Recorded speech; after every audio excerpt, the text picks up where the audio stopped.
Bakit po basketball ang number 1 sport sa ating bansa? Masaya, tsaka magaling sa mga bata para hindi drugs, hindi mga bisyo ang nasa isip. Siguro sa nakagisnan ng mga bata na nakikita sa TV, tapos na-i-apply dito ng American kasi sila naman talagang niyan, di ba? Tapos nakailigan rin natin mga Pilipino. Kaya para sa akin, basketball talaga naging nandito sa atin sa Pilipinas. Kayo sa mga nagba-basketball, bakit po basketball ang number 1 sport sa ating bansa?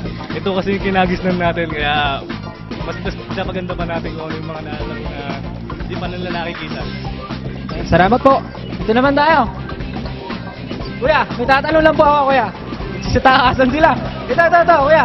Bakit po basketball ang number 1 sport sa ating bansa? Siyempre, basketball ang pinakasikat na lang sa ating bansa.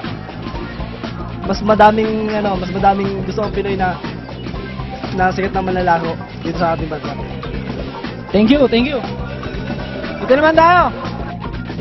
Kay ate tayo, kay ate. Ate, pwede po ba kayo tanong? Si kuya na lang. Kuya, ito lang, madali naman po ang tanong eh. Bakit po basketball ang number 1 sport sa ating bansa? Yun ang hilig ng Pinoy eh. Mahilig po ba kayo maglaro ng basketball? Oo. Yun ang gusto ko, basketball talaga. Salamat po. Bakit po basketball ang number 1 sport sa ating bansa? Kasi parang kapag naglalaro ka nito, parang astig ka, tapos parang napi-physical fit ka din. Kasi nga may mga drills na yung body mo. Para sa akin, number 1 to kasi hindi lang ikaw yung gagawa, kailangan ng teamwork.